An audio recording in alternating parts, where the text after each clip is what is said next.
చాలా బాగుందన్న first point. ఒక 6 పాయింట్స్ చెప్తా. మీకు ఇన్స్పైర్ అయ్యే పాయింట్ ఏదన్నా? 6 పాయింట్స్ చెప్తా ఓవరాల్గా. ఉన్న బడ్జెట్లో చాలా చాలా బాగా తీశారు.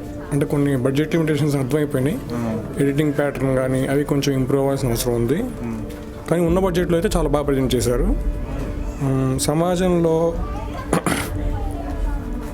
అసమానతలు ఉంటాయి కదా, ఏవైతే ఉంటాయో సోషల్ ఇన్ఈక్వాలిటీస్ వల్ల ఎలా అందరి జీవితాలు ఎఫెక్ట్ అవుతాయి అనేది బాగా చూపించారు.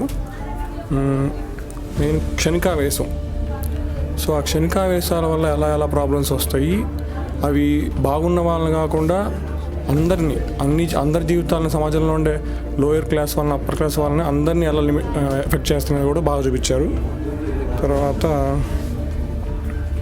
ఇలాంటి సినిమాలకు పిల్లల్ని పేరెంట్స్ దగ్గర నుండి తీసుకురావాలి. ఇప్పుడు ఓన్లీ స్టూడెంట్స్ అలా చాలామంది నేను చూశాను, కుళ్ళు జోకులు వేసుకుంటూ డిస్టర్బెన్స్ చేస్తూ అలా చూస్తారనమాట. అదే పేరెంట్సే దగ్గర ఉండి బాధ్యతగా తీసుకొని వస్తే ఇంకా జనంలోకి బాగా వెళ్తాయి.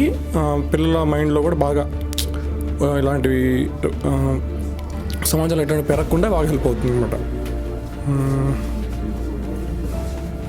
తర్వాత స్కూల్స్లో, జైళ్ళల్లో ఇట్లాంటి వాటిలో కూడా ఇట్లాంటి సినిమాలు డిస్ప్లే చేయాలి.